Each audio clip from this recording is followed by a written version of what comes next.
virtually training someone.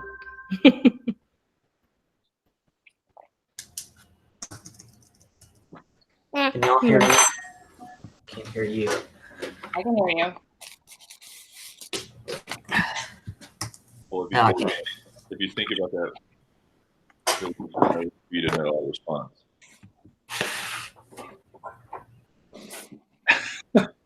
I'm back, guys.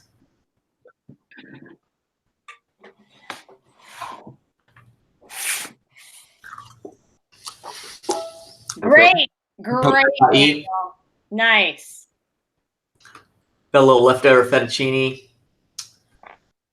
Leftover pizza. Lucas wants your food.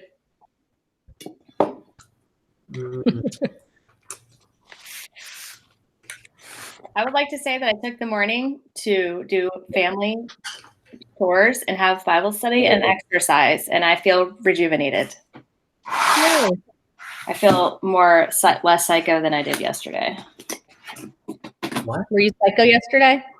Yeah. I was having a little breakdown. You know how that goes. Because of your northerner friends? The breakdown over when you feel like you've wasted your entire weekend and then you look around your house and you're like, I have so much to do and I didn't do any of it. What every day. Yeah, I feel horrible. It's my new normal. I've embraced it. I'm going to show them a house at 3. But they had to learn the lesson. I mean, I knew it was coming. They just had to figure it out.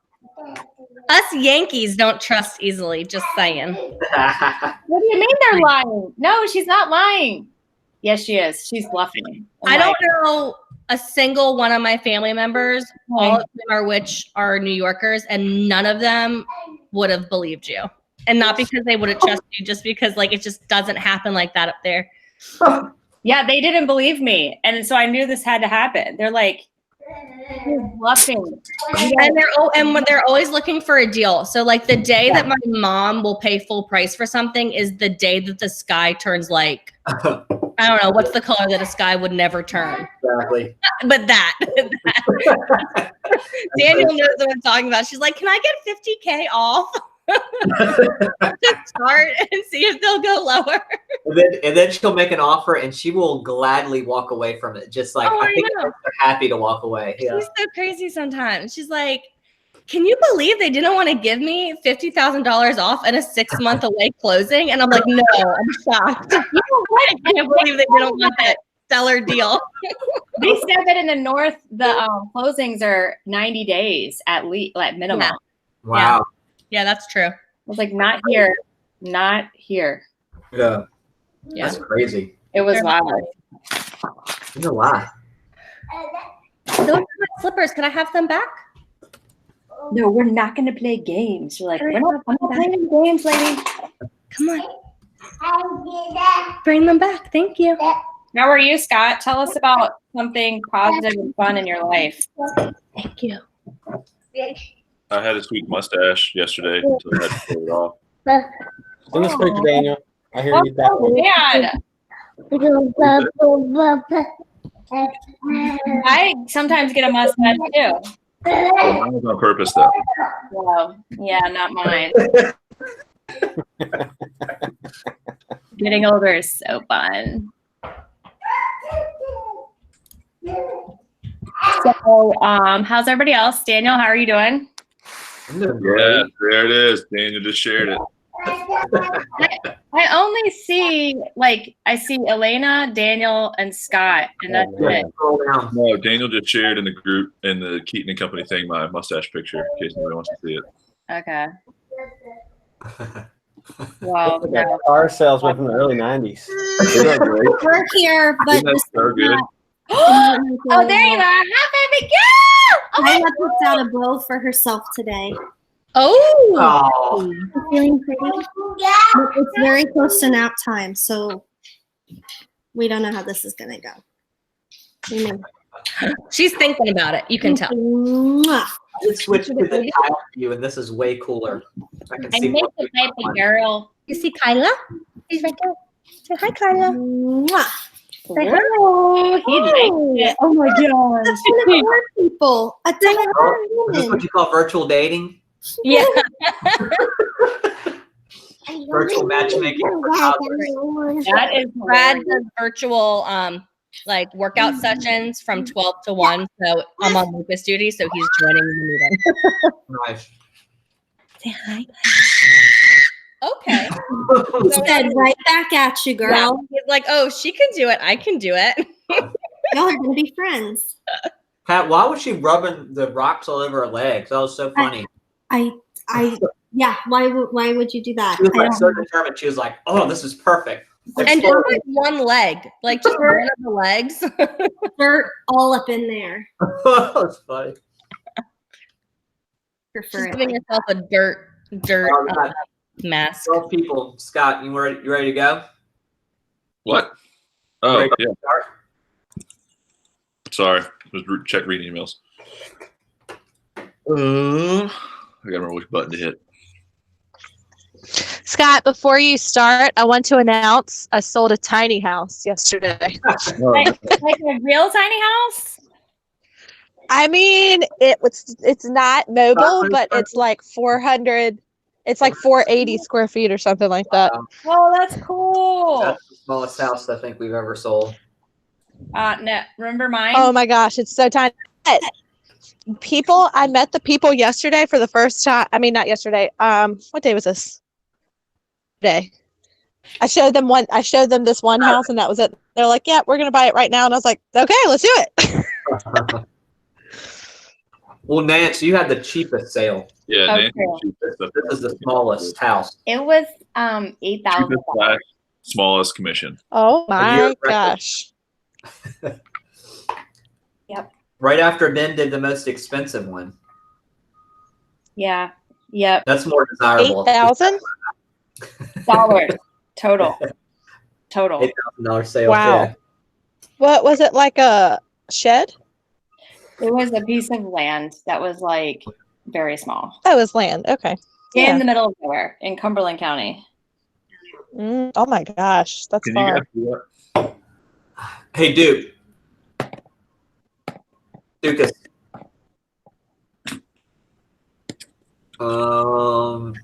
Is he gone?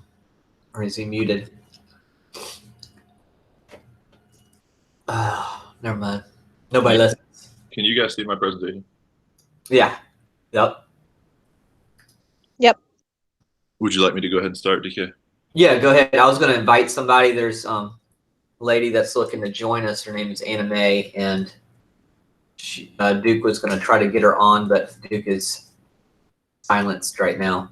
I'm going to send her a message, but just go ahead. You can get started. Has Duke? I know he likes to record these things. I'm assuming he started. Yeah, he's recording it. Yeah, yeah. All right, cool.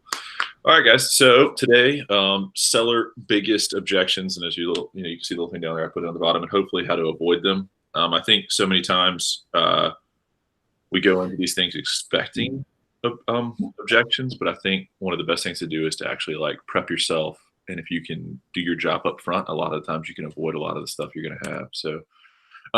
Anyway, so how to get around objections? As I just said, the best way to get around them seller objections is to avoid them in the first place. Take time to understand each seller individually and communicate with them on their level.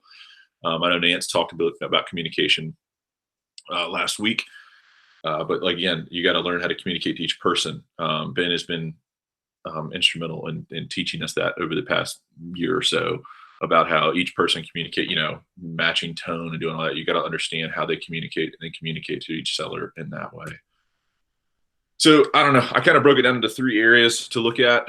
3 areas to understand. One is money. As is with most transactions in someone's life, one of the main causes for the strife is the money. Common questions you'll hear on this will be like, what is this going to cost me? What am I going to make of this? What am I going to make off of this? How much commission do you make? How come you valued my $30,000 garage at only $15,000? And then how much commission do you make? Because that sounds like a whole lot. Yeah, it's kind of a joke, but that's going to be one of your biggest objections. And that's actually like an upfront. It's not just an upfront objection. Daniel and I had something that happened a couple years ago where the guy brought up, hey, you need to reduce, I'd love for you guys to reduce your commission. We ironed that out. put the house on the market, went under contract, and the guy comes back and goes, all right, well, it did so quickly. Why don't you reduce your commission again? And it's like, wait, hold on a second. Didn't we just talk about this like a week ago? Oh, that's awful. Yeah. So Daniel had said a line that made me laugh so hard when he said that, because the guy said, hey, the house sold so quickly, is in such good shape, I think you should reduce your commission. And then Daniel went back to him and said, so if we had not done our job and taken a long time, would you have paid us more? The guy kind of shut up at that point. But anyway, so yeah, commissions are definitely going to be one of those. Time frame is another objection or scenario you're going to have to deal with. How quickly do you need to move?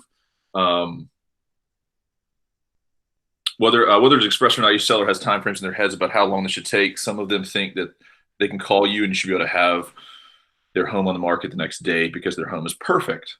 Others have done nothing and yet still think that all they need is about a week to do like the 500 things that are wrong with their house. Obviously, both of these individuals need to have time frames explained to them so you're not dealing with these objections later on. A question that really sets the point on this is when you ask a seller, when do you want to be out of your house? From there, it opens up the window to then explain to them time frames and give them a realistic idea of what this is going to look like.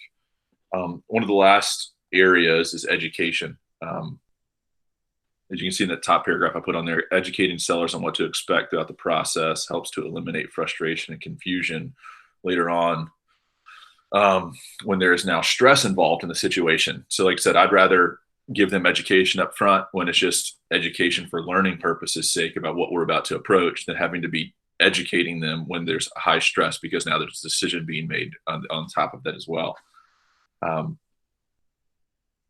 One of the best things I've begun to use, and you can see on the bottom right, and I'll talk about it a little bit more later in this, is a net cost sheet.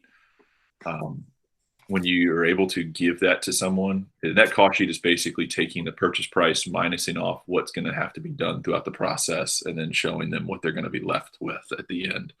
This includes, commissions, but it also includes, if you're rural and you're dealing with well and septic, it's talking about well and septic fees. It's talking about potentially paying closing costs. It's talking about a few other little things. But if you're able to have a sheet that you're able to then plug in numbers and send to each seller, it broaches it. One, it educates them on, hey, there's more than just like commissions that come out of this. There's other stuff involved. But two, it broaches the money subject on a lot of different ways, going back to that first thing. And that kind of leads me to my next point, which is that all three of these areas work together simultaneously with each other as you go about the selling process. If you do your job understanding and then educating your seller in all of these areas, your job as a realtor, in fact, actually becomes easier later on.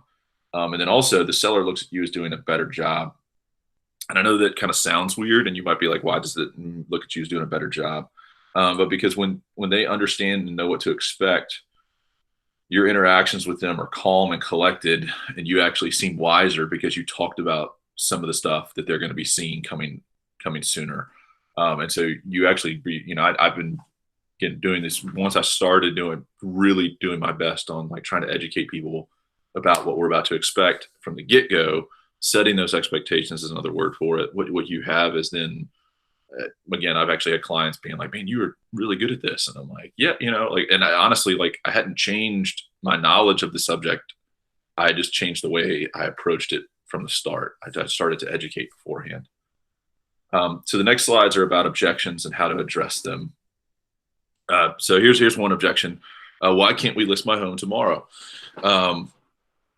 If we have done as you can see on there, it says, refer back to the first thing you can try to do is refer back to the stuff you explained initially. Like if you've done your job educating in the beginning and they're still like, well, why can't I have my home on the market tomorrow? If they still can't, then you can go into a little bit more detail here. If you haven't done it yet, then obviously start to explain it then. But talk about, if you've never had to do this, if you've never had to set the expectations forward, or if you've never had to deal with this thing, you need to know what we do. What is the process? It's not just like, oh, we kind of have to do it. It's go into detail about it. Explain to them in detail, because sometimes you can overwhelm with the detail to get your point across. It's not a simple process. Talk about setting up the photographer. getting the stage to their home, talk about setting up the 3D tour, talk about the seller survey, and then also talk about all the work that takes place on the back end to get it to where it needs to be. And then also finally bring up the pre-marketing. That's another one, by the way, that the pre-marketing is a very good point of like, if somebody's like, hey, you know, I want to have this home on the market, today's Tuesday, Monday, so I want to have some market on the market Tuesday. You'd be like, well, listen, like one of the things that we do, we take our pride in is doing some pre-marketing, get your home out there to get in front of a bunch of people before it actually hits the market. So we're generating interest, trying to roll in with some momentum. But we can't do that if we don't have the time to do it. And so that's another thing of a meeting this objection. Normally when you chat about this stuff, it does end up shutting down their question line immediately, and sellers realize that again, it takes more than what they understand to get on the market. The next one is the objection, which some of you guys have probably faced this, and if you haven't, you will, is when it comes to inspection time and the seller goes, well, why do I have to fix anything? Like, what do I have to do? And the answer is, technically speaking, you don't. But no, you never want to really be blunt with this, but you can say, technically speaking, you don't, but then you also don't have to sell your home. Which is, I think, is kind of funny, but it's true. Don't you? I kind of always want to say that. But one of the best explanations I've ever given to somebody, and it's one I use when I get this objection, is about buying a used car. Sure, when you go out to buy a used car, you expect to have a few minor scratches and dings, but you expect the car to run and function as a normal car should. In the same likeness, that same thing can be said for a house. A buyer expects there to be some stuff that's not perfect because it's not a new home. It's not brand new. They're not the first ones living in it. However, they do expect it to function in the way a home should function. If a window is busted, they're probably going to want you to fix it. But if they don't like the color, well, then that's on them. I don't know. Hopefully that kind of makes sense. But like I said, again, if you set the expectations up front, that cost sheet, by the way, again, I know I keep referencing that. That's a great tool because in there, I always estimate repair fixes. I always, I'll look at the home, look at the age, and then kind of after I've seen it in person, kind of do like a rough, I think that, it might be X amount of dollars, thousands of dollars worth of repairs. And so I actually put that in their net cost sheet. So that way, when I send that net cost sheet, by the way, I review it with them. But when they see that, they're already okay. He's estimated it. If it ends up being less than that, fantastic. Hey, Scott. Yeah.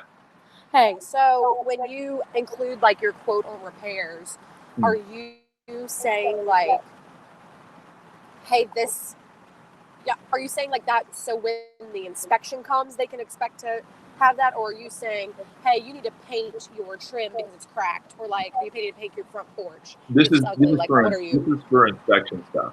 So like that way they understand that like when somebody approaches, like when it comes time to inspection time, like there's going to be fixes, and you can say it as many times as you want. I see what you're saying. So you're saying like, hey, you have this big gaping hole in your roof. Just expect to have to. This is a bad example. Yeah. You're saying like seriously, 10 grand for the roof, just in case you guys weren't prepared to pay for that.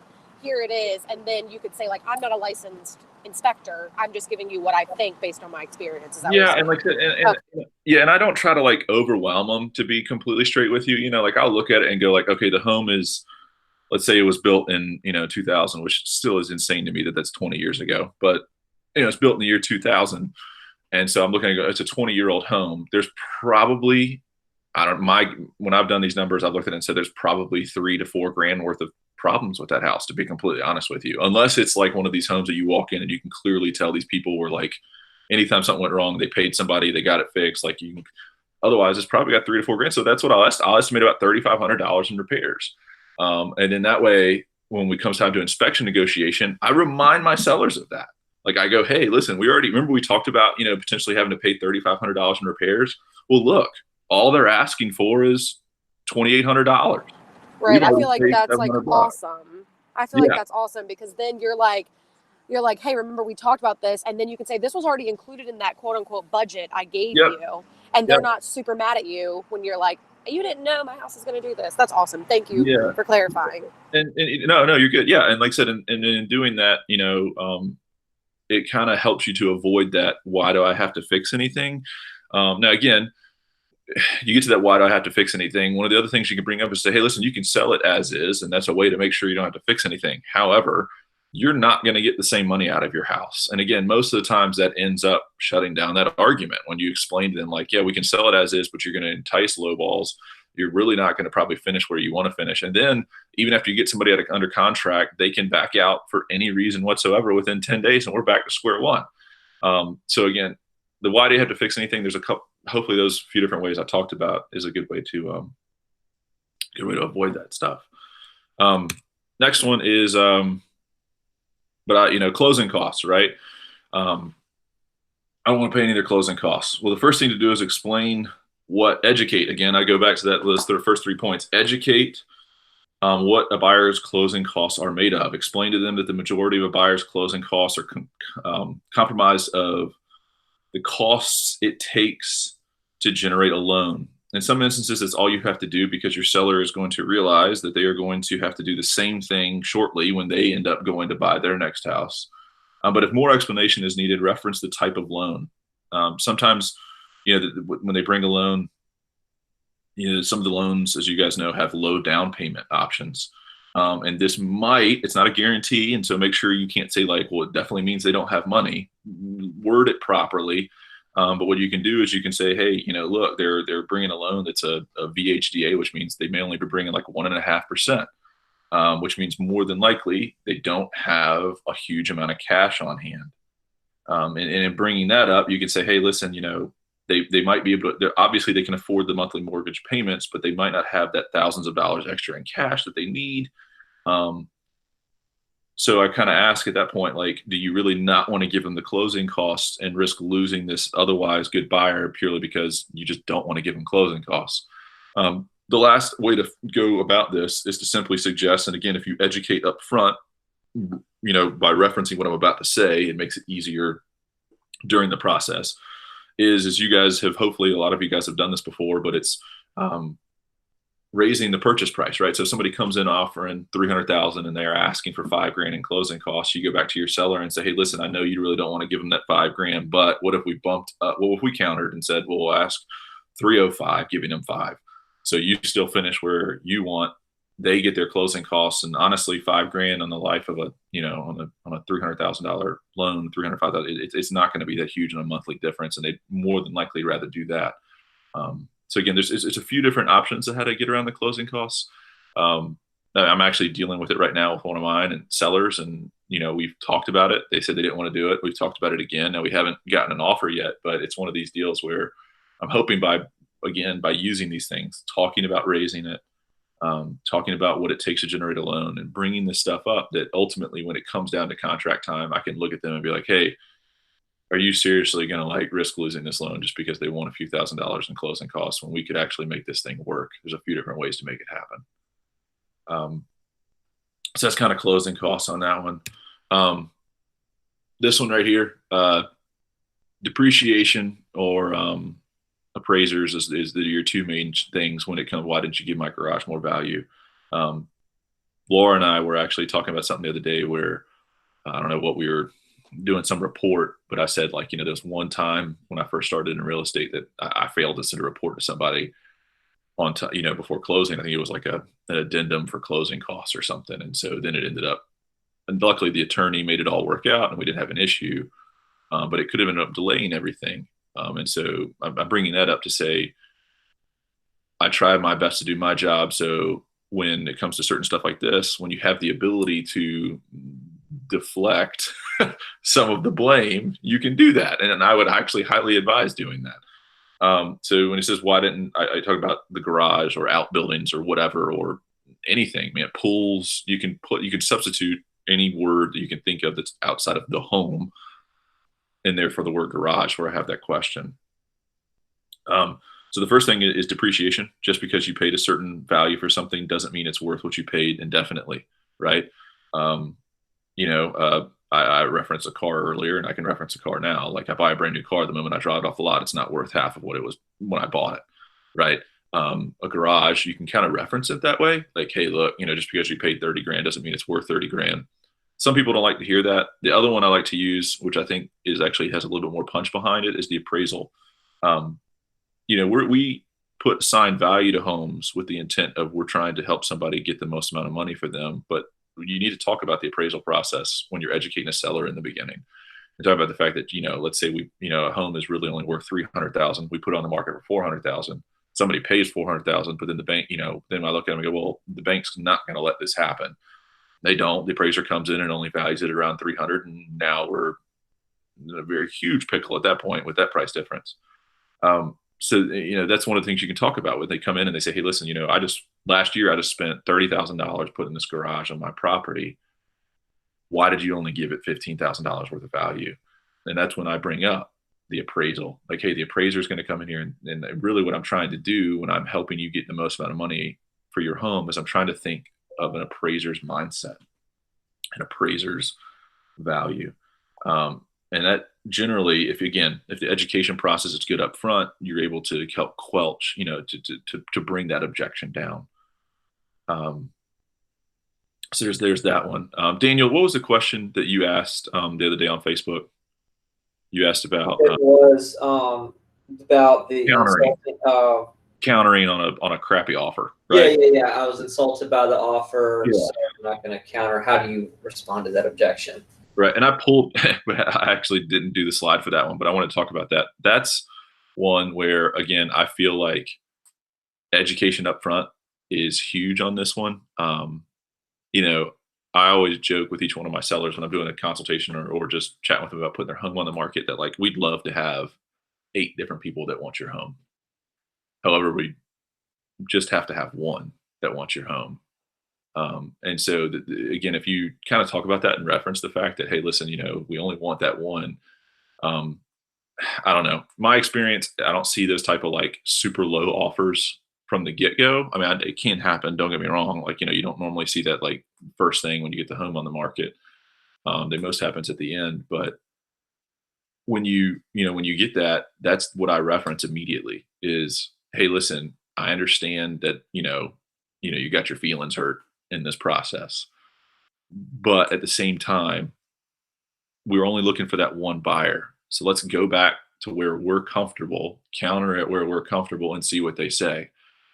Sometimes, and I think Katarina did a good job with her response to this on your Facebook post, is sometimes the buyer, and I would almost blame the buyer's agent sometimes, is neither, the buyer's agent either hasn't educated or the buyer does not want to be educated on how it works. And so sometimes it's kind of have to explain to your seller as well. They're like, hey, listen, they may not have done a good job explaining, listen, you can come in here, but there's a chance you're going to get rejected completely and then lose the house. So it's one of those deals where come back where you're comfortable, hit them and see what they say. Sometimes somebody's just trying to play the game, and that irritates the fire out of me when they use that terminology in this. It's not a game, but that's what some of them would do. Oh, I got to play the game. You got to play the game to get the best price. No, you don't. Hit them where you want initially, and it usually goes over a little bit better. That's usually people above the Mason-Dixon line, right, Elena?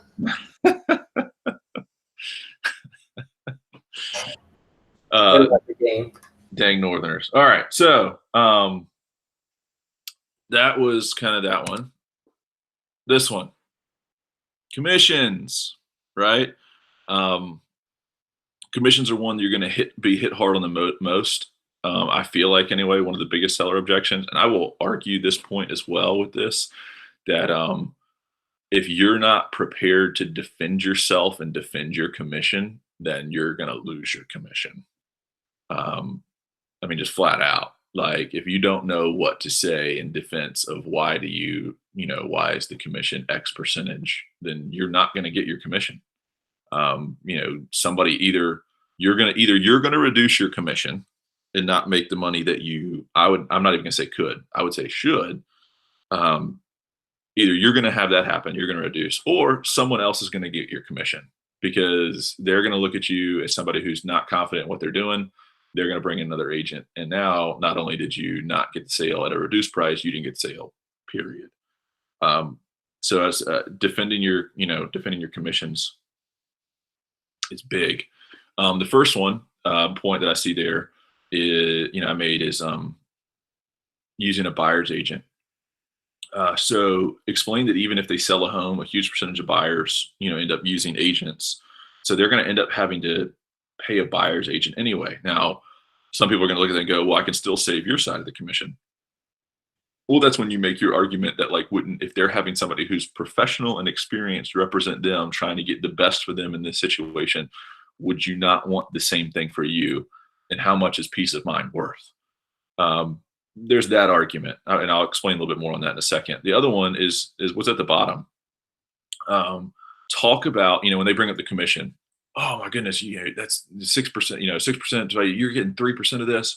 That's huge money. Okay, and then break down like, hey, listen, we're a full service brokerage, and what do? We pay for professional pictures. We pay for amazing professional photography. We pay for a 3D tour. We pay for a staging consultation. We pay for drone photography in certain instances. We have transaction management that must be paid for. We have marketing that must be paid for, and we have operating systems that help us make sure that all of this stuff goes smoothly in the process.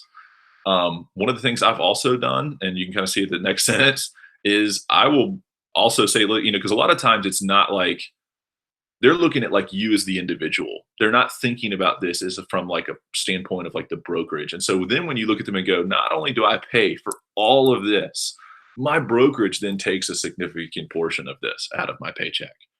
So yes, it does look like there's a huge percentage, but that huge percentage goes into one, doing the best job possible we can do to sell your home, pay my brokerage, and then finally I see what's left. Sometimes breaking it down like that works. But here's one where I'm going to, again, hammer home the net cost sheet. So I actually, when Daniel asked me to do this one, this was probably almost a few weeks ago now, he asked me to do this topic. I hadn't had this conversation yet, but last week I had somebody call me. There's a friend of mine who wanted me to help them sell their home. Oh, excuse me. Wanted me to explain to them what it would look like if I sold their home. And this person is very is a penny pincher, but I don't look at that as a negative. I don't mean that as a negative connotation. They're very frugal with their money. It's one of the reasons that they can do some of the stuff they do, and so I respect it. And honestly, I know this sounds kind of crazy, but like I've been in listening situations where I'll say what I'm about to say. I told this my friend. I've also told other people that, listen, if you can sell your home by yourself and you think you can do a good job doing it, and you can save yourself to the commissions, then do it. That's fantastic. If we're truly about trying to help people and get them the most for their money and all that type of stuff, I do it. Yep, I will say that I've never had somebody take me up on that offer after I've done this, because again, if you do a good job educating, they realize the amount of work that goes into it and the amount of responsibility within it. And so they don't want to have to take that on by themselves.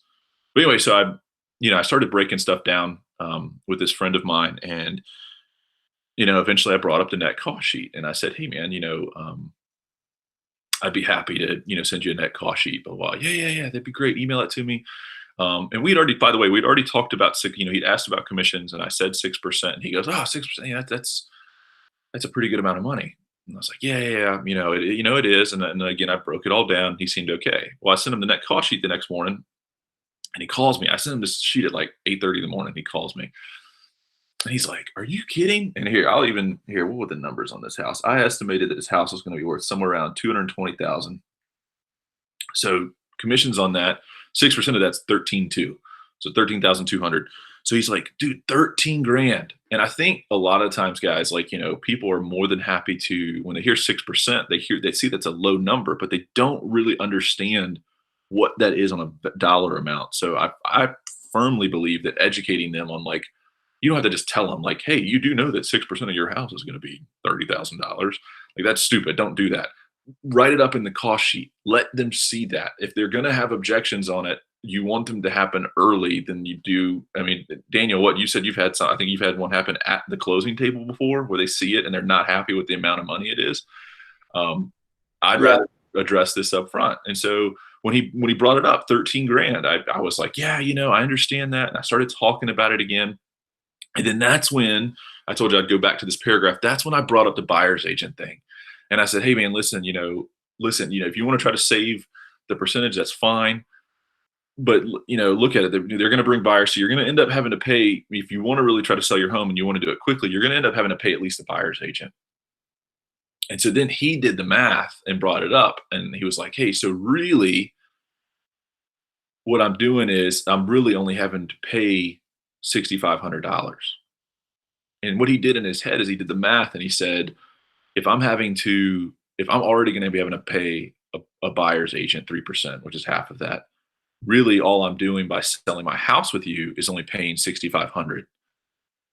And he goes, so I'm paying $6,500 to have a professional help me, somebody I trust, and somebody who's going to give me peace of mind. And I was like, well, yeah, if that's a good way to think about it. And he immediately calmed him down. And he was like, you know what? That's worth it. If I'm already going to be having to pay a buyer's agent, if all I have to do is pay the same amount or, whatever it ends up being to you for peace of mind, I'd be more than happy to do that. And that immediately ended it for him. And that was something where I always had faith in the net cost sheet, but that gave me even more faith in it. And then also that conversation right there taught me to potentially bring it up that way. That if I'm really having an argument with somebody about the commissions and they don't really want to do it, and I finally talk about the buyer's agent, bring it up that way. Hey, listen, is it, well, don't think about it as X percentage. Think about it as 3. Don't think about it as 6. Think about it as 3, and is 3% worth the peace of mind that I'm going to hopefully be able to give you. I don't know. I feel like it's a really sound argument for your commissions. I think Daniel in his training, when I first came on the team, all those training videos, he talked about it, and it was really good. You might have touched this, but I had to step away for a second. But where he was don't skip over it, because I feel like some people get scared to bring it up, and I haven't been in this situation yet, so I'm speaking out of zero experience, except for Ryan Holmes stuff.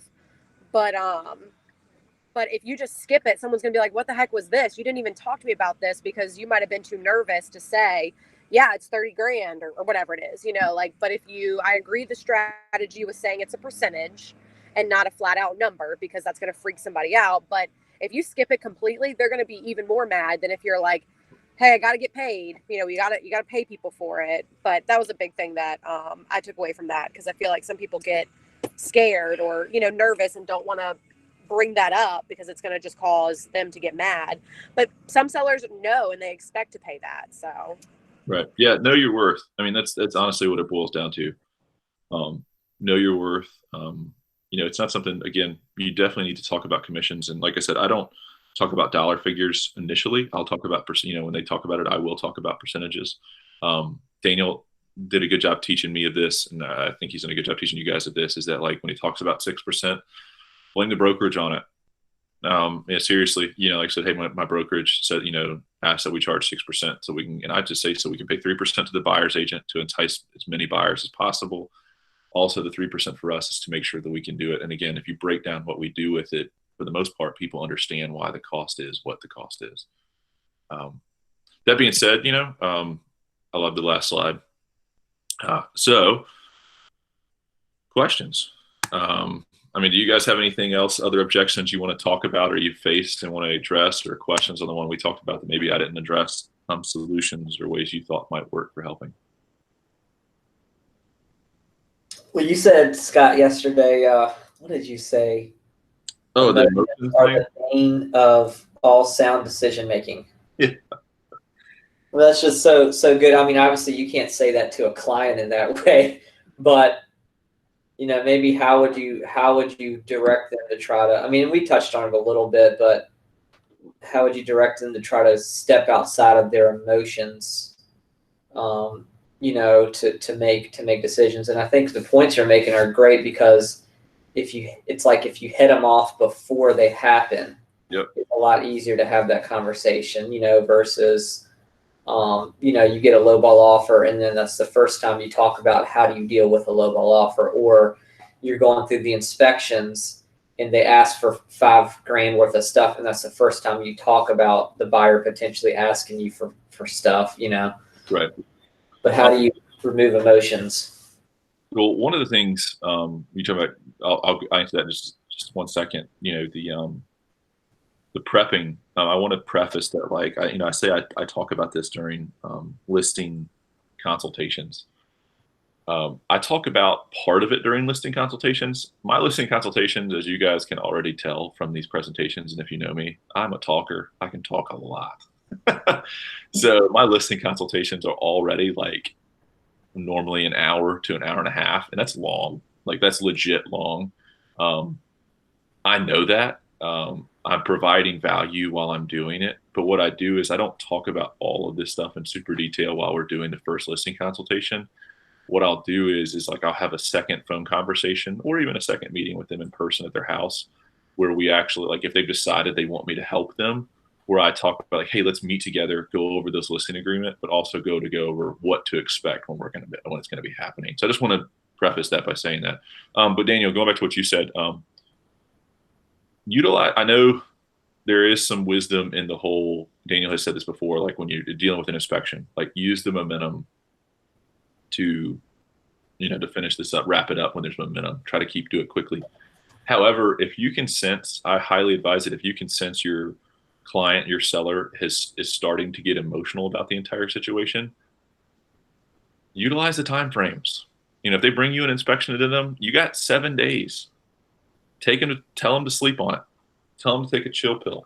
Don't say those words. Tell them to sleep on it, right? Most of the times, as you guys know, anytime emotion gets involved, time eases emotion. I mean, it really does. So I would argue that, if you get a bad inspection addendum, real stinking crappy inspection addendum, take your time, tell them to sleep on it. Hey, listen, let's go over it with them. Don't avoid it. Go over it with them up front and then say, hey, listen, guys, take your time, sleep on it, chat again tomorrow afternoon, or we'll chat again tomorrow morning, or or whatever. I found that works pretty stinking well. Giving them the chance to cool on it, especially if they're just like, well, screw them. No. That's not the immediate emotion that we need to have in this situation.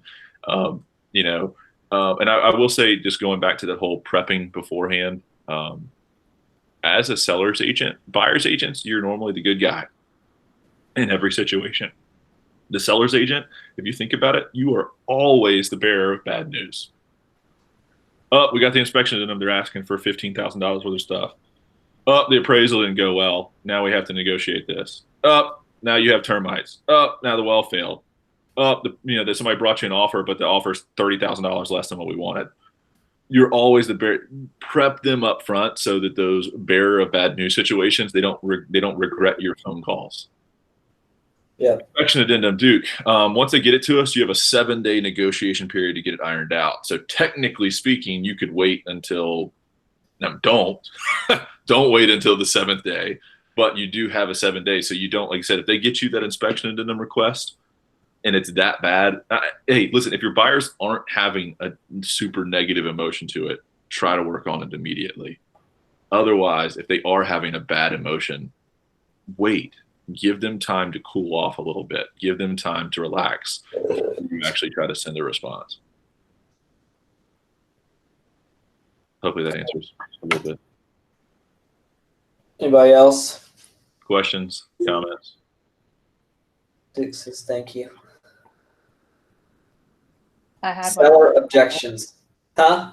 I had one, but I forgot what it was. That's what happens when Scott talks too long. Rachel, you said in your interview you sold like 7 homes, right?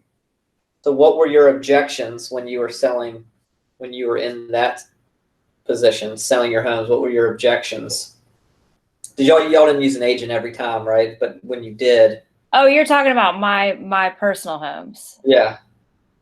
So what were some of the objections that I got from buyers? Yeah. Challenges that you had, maybe things that because you did use some agents, right? Yeah, well, twice we didn't use an agent, and that was dumb. Every person should always use an agent. That was so stupid. Well, you can take that experience, and talk to people who are thinking about selling for sale by owner. You know what I'm saying? Yeah, So, I know. It's weird. A lot of people just don't believe, it's hard for people to trust nowadays. I think that's a big deal. But I had objections about, the price. We had some objections about the insulation. It was brand spanking new, like fresh from this like environmental company. They tried to say, the inspector said it avoided the shingles, and we had to go through all kinds of proof that it wouldn't. We had an underground storage tank. We've sold 2 of our houses sold really quickly because they were brand new and they were awesome. But for the most part, it was, during the inspections that were probably the most challenging. Yeah. But yeah, we had one realtor.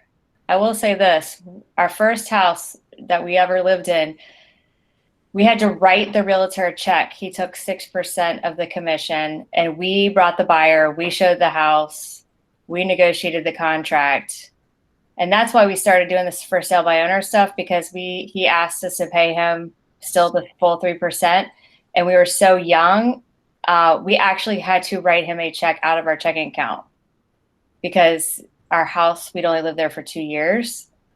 And it was for like $1,500, and we never used him again. And we never ever would ever even consider it or recommend him to anybody else. Cause you're like, to us, You it didn't was do a good job. very, so your question was like, I should get a discount because you didn't really do anything on this, Mhm. right? Didn't you say you sold it yourself? Well, we hired him to be our agent. Yeah. And a friend called us. Now, I will say we were not educated properly, but a friend's dad called us. We were young. We were like 22, 23, something like that. And he's like, my friend's like, I think I want to buy your house. Can we come over and see it? And so they did. And then the dad called Jack and negotiated on the price. And at the very last minute, so we agreed to that. And they didn't have an agent. Very last minute, they decided they wanted an agent. And our agent just did not stand up for us at all. And not only we had to pay the 3% to their buyer's agent, but we had to pay him 3%. And we only showed it one time, and it was us that showed it. And it was like, it would have probably been to his best interest to not make us write a check for what it would have been different if it came out of the commission. But like the fact that we didn't have enough money, we were so young that we had to write him a check for his commission, just really sat wrong with us. So it just goes to show you, like, customer service. And, he prayed with us and he said he was a Christian and all this stuff. But in reality, it was pretty yucky feeling. So we never used him again. I think, whatever. I don't know if anybody else would have done the same thing or not, but it just felt really yucky. Daniel, you've always argued that, like, you need to show your worth, show your value. And that's where I guess it's probably the teacher background, and Nance understands this, but that's why I do the education. I'm so harping on like the education portion of not only my sellers, but also my buyers, is that, like, you could have the smoothest transaction, and everybody in here knows that if you have a smooth transaction, it's honestly hard sometimes to show your value.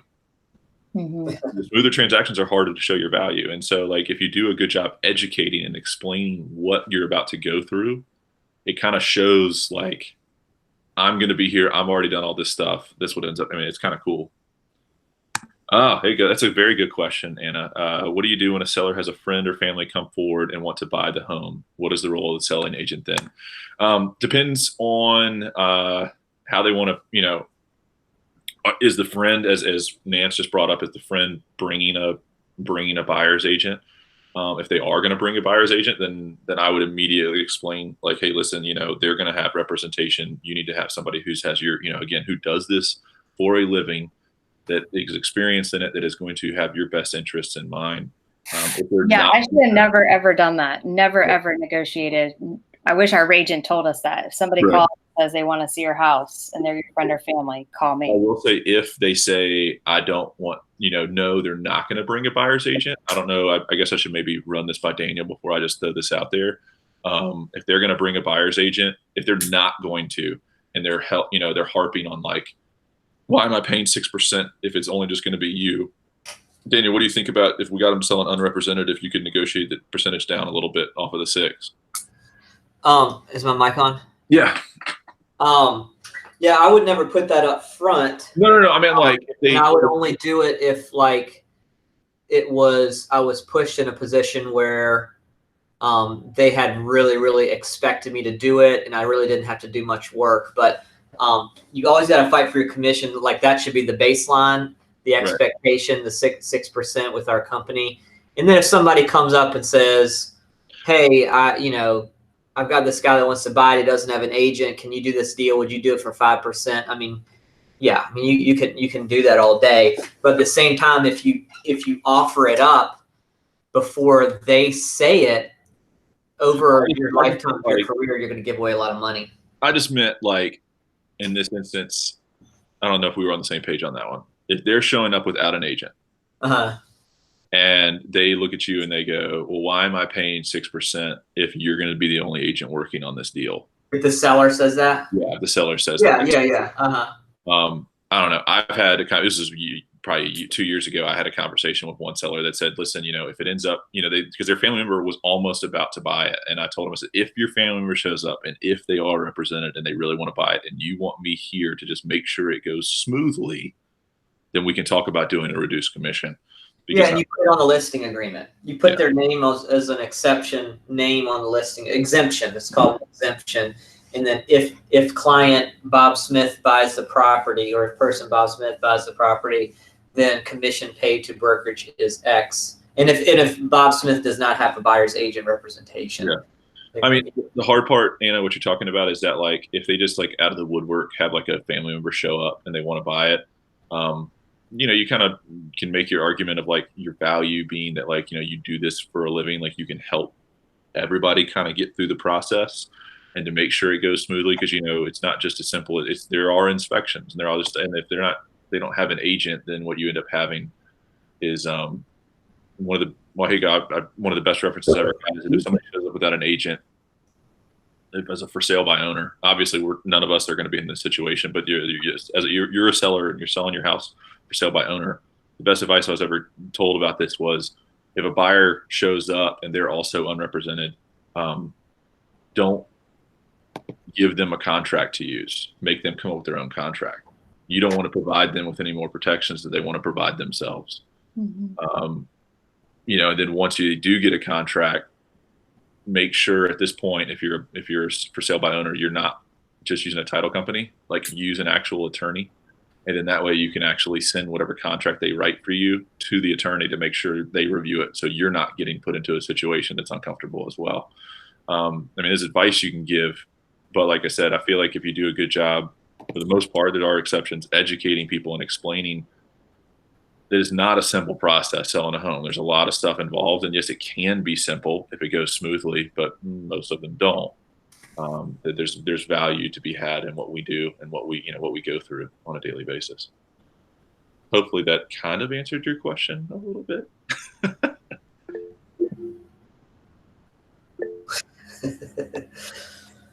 What about a seller says, why is your market analysis so much lower than the other 3 agents that interviewed with me? Because I would never try to buy your listing. And I actually, when I do my seller presentation, it's actually something I bring up. You go through the whole thing and at the very end, it's like, okay, now let's get to the market analysis. And I will talk about it and I will give them my price. And then I will look at them and go, do you notice that I did not ask you what you wanted for your home yet? And they go, well, yeah. And I said, I did that on purpose. I never want you to think I'm telling you what you want to hear. I want to be the best agent possible for you. I want to give you the most honest advice. I'm never going to try to buy your listing, and I'm never going to try to tell you what you want to hear so you're happy in that situation. So the term buy listing, the agents know what that means, but would you put that differently with a seller? Yeah, I break it down. Like I said, I'm never going to tell you a number that's higher just so you like it, so you can pick me as your agent. Yeah.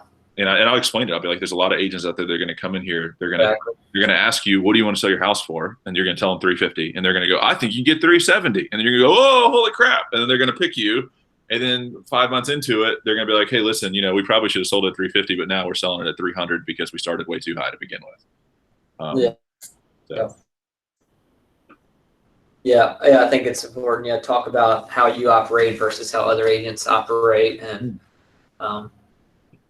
where agents will try to tell somebody a higher number so they can get the listing and then work you down from there. Like I said, and that's why I talk about it the way I do, where I point out, like, I didn't ask you what you wanted because I never want you to think I'm telling you what you want to hear just so you like me more. Like, I want you to hear what is my honest opinion on the subject. Yeah. People respect that. Cool. All right, y'all. Everybody good? Thank I asked you. a question that's not pertaining to Good job. Thanks, Scott. the question. Sure. Sure. If a buyer is relocating from another state, two parts to the question. A, are they allowed to use a lender from the state that they're coming from, or do they have to use it? They can? Okay. It depends on if they have the licensing within the state we operate in. Okay. Correct? Huh? Katarina, isn't that right? Yeah, that individual loan officer needs to be licensed in the state that they're buying in. It's quite likely that they won't be. I mean, maybe if a loan officer lives on the border of two states, they'll be licensed. Buddy, Patrick, he does that, right? Yes. Well, Maryland, Virginia, and like DC and stuff. Okay. It goes This is back- Connecticut, so it's probably not likely because it's pretty. Well, they could do that if they really wanted to. Would be to use Quicken Loans, or like a national one that actually has licensing through all the states. I would just recommend, like, honestly, like I would recommend somebody here local and be like, hey, listen, it's good to have somebody here local. That way too, if you want to meet them, when you come down here, we can chat with them face to face instead of you having to, Yeah, I already kind of told that to them, but they just wanted to know, like, for reference. Yep. And then my other question is, if they're moving with a company and the company tells them that they're giving them relocation services, does that mean they can't use a different agent? They need to ask, right, Daniel? Yes. Am I still on? Yeah. Yeah.